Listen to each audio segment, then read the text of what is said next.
Hey everybody, welcome back to Sounds Like a Drum, and today we have a product feature special from ProMark, all things brushes and things that are like brushes.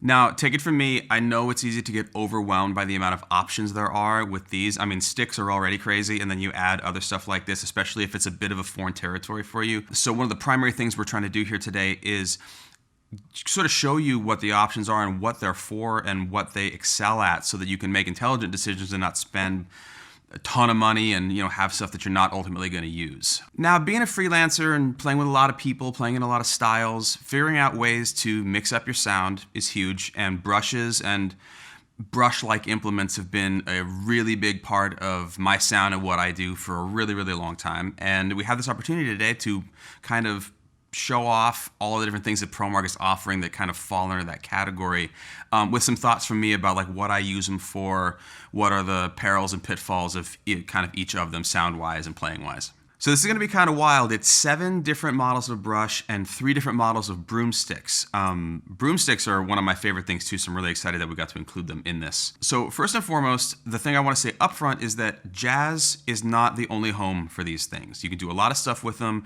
We're going to play some styles, we're going to mix it up a little bit, and just kind of show you how these types of things can expand your sound, even if you just play country music or if you play hip hop. Like, they're good for everything. So first off, before we go too far into details here, let's do a kind of a quick run through of all of the brush offerings straight through.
So as I said, lots of options, a little bit overwhelming. So let's go through them and talk about each of these things.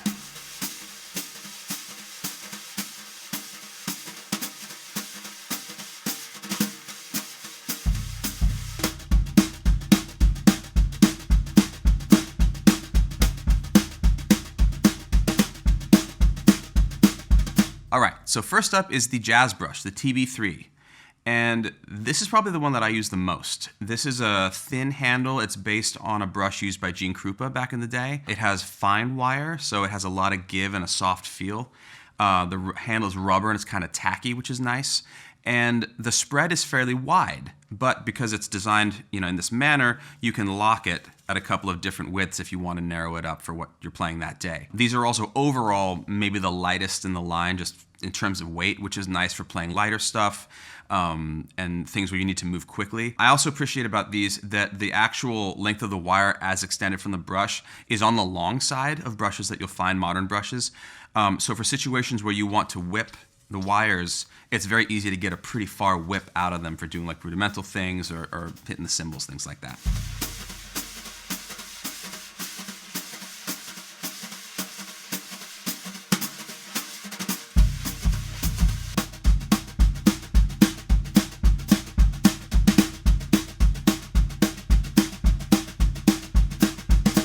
All right, next up is the TB4. This is a little bit more of like a modern take on the brush. The wires are medium gauge. They're a little bit stiffer and a little louder. Handles are a little bit thicker. They're also tacky rubber. There's some plastic on the end, which is a little bit, I don't know, it's kind of nice for putting your back fingers over. It's a little bit tackier than the rubber. Similarly, you can adjust the spread, but the overall spread is a little bit narrower than the Jazz Brush. I like these for backbeat-oriented brush playing. They're super for train beats or any situation where you're going to have to get loud with the brushes, but you don't want to go all the way to really heavy gauge wire. They still have some wiggle room in terms of the finesse that you can have with them, and they do have a nice swish sound as well.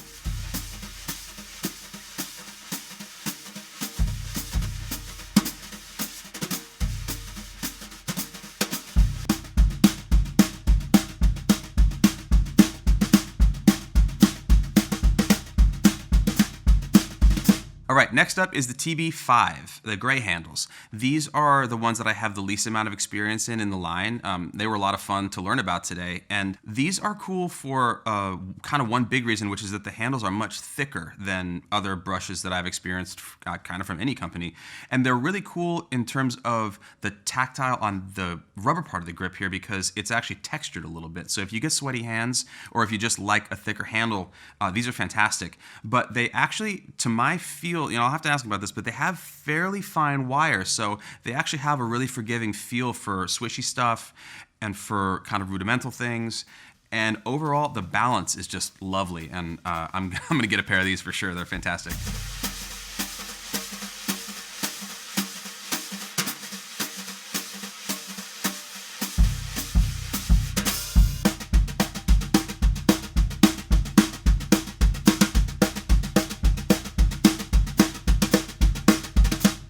All right, the TB6s, the big dogs. These have very heavy gauge wire. It's actually challenging to play finesseful swishy stuff with it. It's loud swishy stuff. So I think that these would be phenomenal for situations where you're talking about electric jazz or you're talking about country music where you are still going to be doing swishy stuff, but you actually need a lot of acoustic volume in the situation. The tone is real different. They're a much brighter sound. The backbeat sound is enormous. You're moving a lot of air when you do rim shots with something like this for a train beat. And they definitely activate cymbals just with the bristles alone, more so than any of the rest of the brushes. So if you're in a situation where brushes are a necessity, but volume is also a necessity, these are for sure going to make your life easier. They have a similar rubber handle to the TB4s, super comfy but a little bit thicker. And yeah, overall versatile but still like beefy.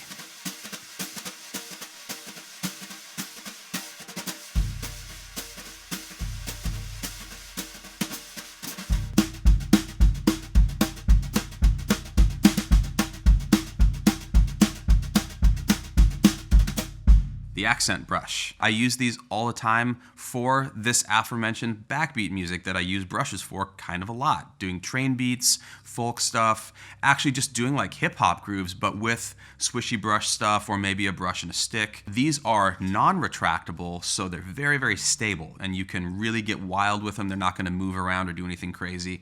They have the medium gauge wire, so they're fairly stiff. They're on the louder side of brushes, but still totally manageable for lateral motions and all those sorts of things. They have rubber at the foot of the bristles, so if you're smashing backbeats, no problem there. It's not going to make a clicky sound.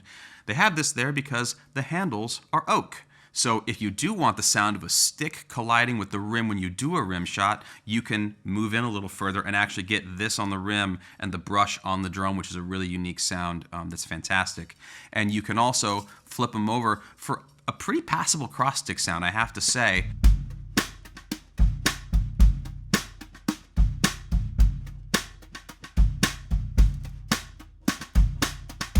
And then also, there's a little metal nub on the end for if you want to do cymbal scrapes like you would with a regular brush that has the ring handle there that's made of metal.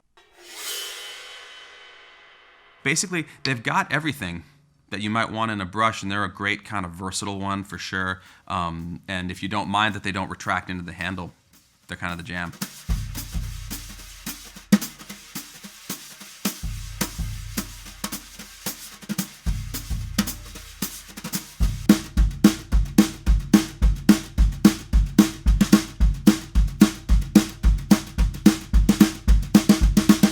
Next up, we have the first entry in the nylon brush section.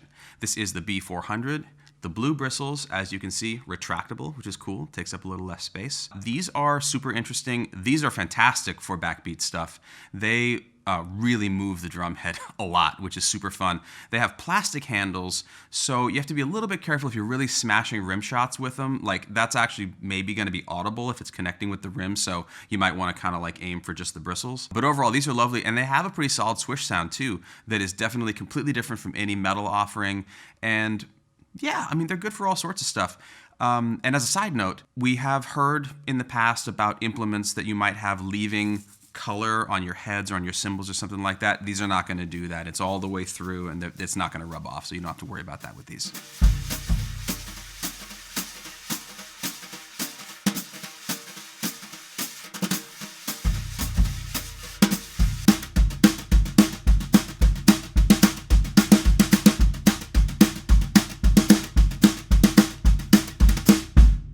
Nylon brush number 2, the B600s. These are clear nylon. The bristles are actually a lot thicker and there's less of them than the blue. So the sound is very different. It's more articulate.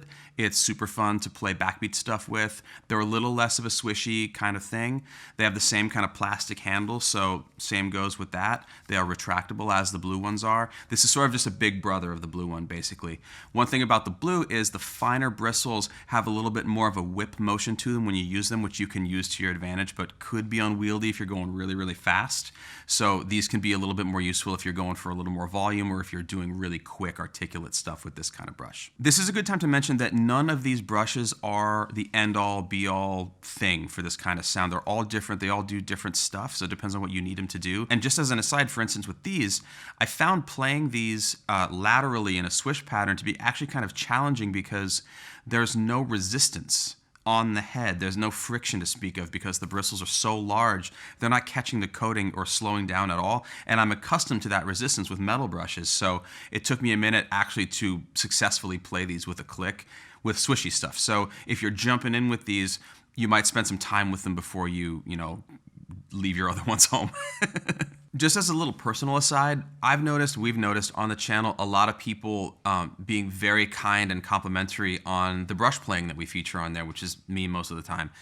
And I have to say that I see people concerned about their brush playing or thinking of it as something that's completely outside of their experience and that they don't know even where to start, really. And I have to say that particularly living in New York and playing lower volume gigs, but even high volume gigs, some of the work that I have and some of the work that I get is predicated entirely on my ability to play all of these implements that aren't sticks. Of course, you have to be able to play with sticks, but the breadth of work that you can do if you know how to do a little bit of mallets and a little bit of brushes and maybe a little bit of, a broomstick kind of thing, or playing on the drums with your hands a little bit. A small amount of authenticity on there goes an incredibly long way, and word will get around. And considering how many people say things like nobody plays brushes anymore or playing brushes is a dying art, that's not true. All my friends play brushes. All of my friends play brushes pretty well. Some of them are incredible. And it's just as important of a skill to have in terms of being employable and being versatile as hitting things with sticks or timpani mallets or anything else. So I really want to encourage people to not be scared of it at all and just take a shot, take a lesson. I definitely did, and see where it takes you, because it can be really, really personal. A lot of people, Jeff Hamilton, for instance, and some other people have talked about how brushes display your personality differently than sticks, and in some cases more so, because you get to have legato, you get to have sustain, and everything we do the rest of the time, unless it's a roll, is fundamentally staccato. So it's an entire separate world, and you got to check it out.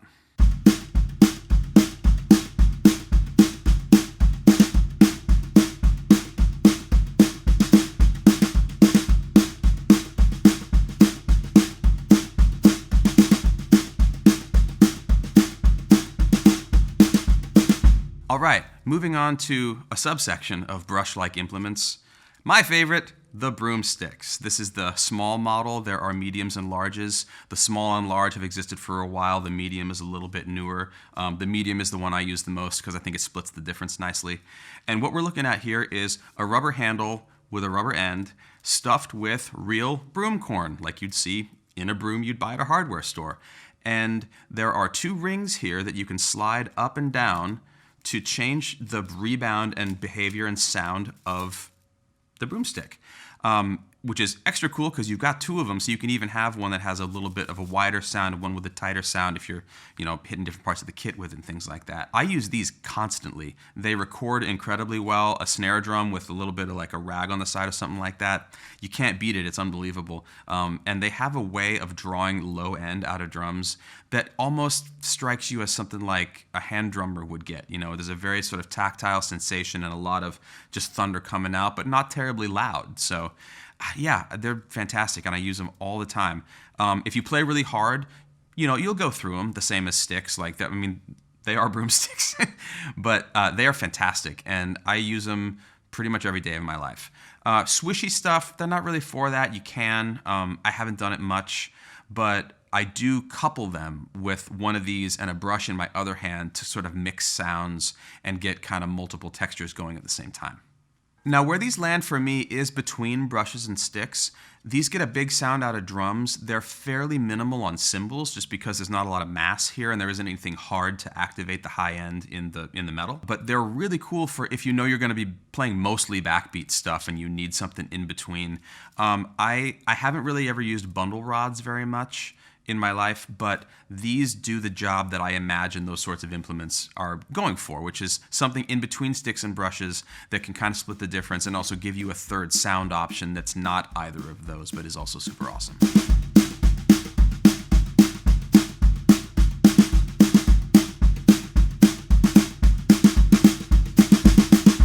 These are the medium broomsticks, and we did a little bit of demoing today with these.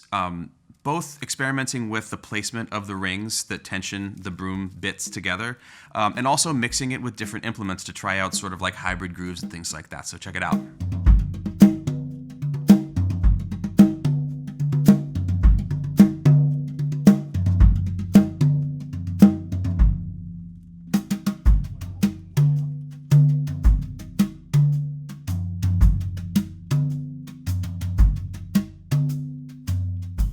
So again, these are the mediums. They split the difference between the small and the large. The large are pretty big, and for me, they're just a tiny bit unwieldy if I'm trying to do anything intricate. So the mediums are definitely my favorite. And they do all sound different too, as you can see in the demos. They bring a different thing out of the drum. So there are options there, and if you want to, try out the different ones, they are different.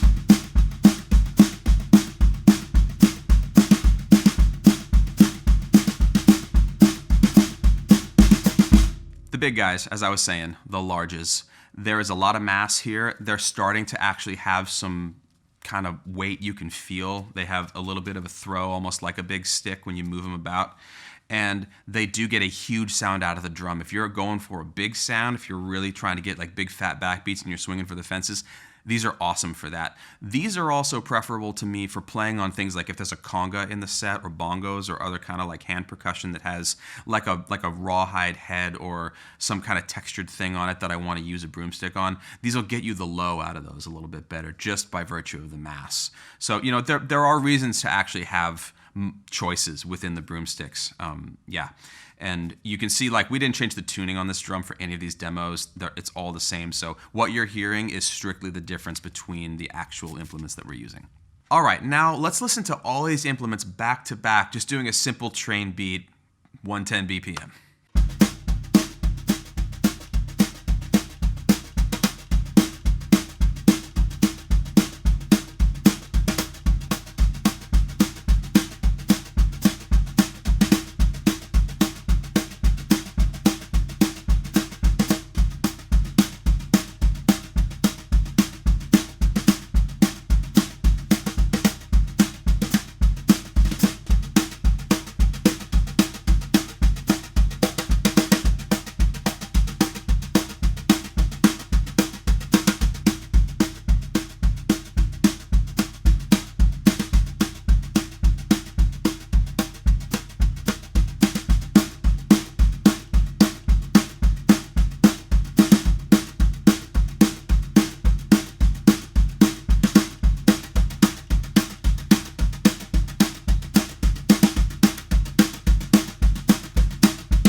Now moving on to what I was saying about hybrid grooves, which in this case means different implements in each hand. What that means is that you can mix sounds and get a little bit more depth out of your groove rather than getting the same or similar vibe out of both hands the whole time. And my favorite way to do that is one brush and then something else in the other hand for backbeats. And you can move that brush around, you can do lateral stuff with it, you can play cymbals with it, go around the toms, and then have this beautiful consistent backbeat that's almost like a sample or something on top of it. It gives people an impression of percussion and drum set and textures all happening at the same time. Now for the hybrid groove today, we were talking about doing something with a little bit of swishy brush in one hand and a broomstick in the other hand to kind of get like a medium sort of folk thing going on with the backbeat and see how those things kind of blended together.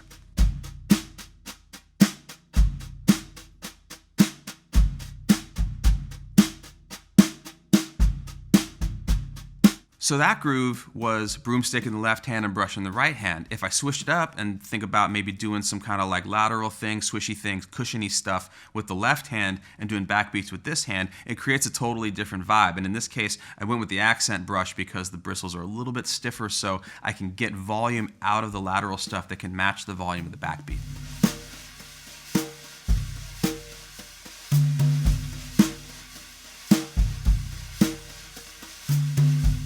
All right, so that was a lot of stuff and a lot of options, a lot of sound to take in and consider. And at the end of the day, you can choose any one of these and explore a lot of stuff. I hope that it's not too overwhelming because they're all really interesting and there's a lot of different possibilities, right down to which heads you use even, that will affect the sound and what kind of music you want to make with it. But at the end of the day, this is another opportunity to be inspired and to try new things and to try to emulate things that you hear on records or that you see on the internet, on TV, or at a show. And above all, don't be afraid to try, don't be afraid to ask, because these things are alive. Everyone is still doing these old ideas into new ways with new music.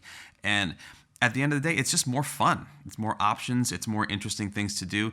And my favorite part of brushes is they're quiet, so I can practice them in my apartment and not get in trouble. And it's also just bringing another thing to the table. If people are hiring you to play, the more options you have, the more excited they'll be to have you back. You can't beat that.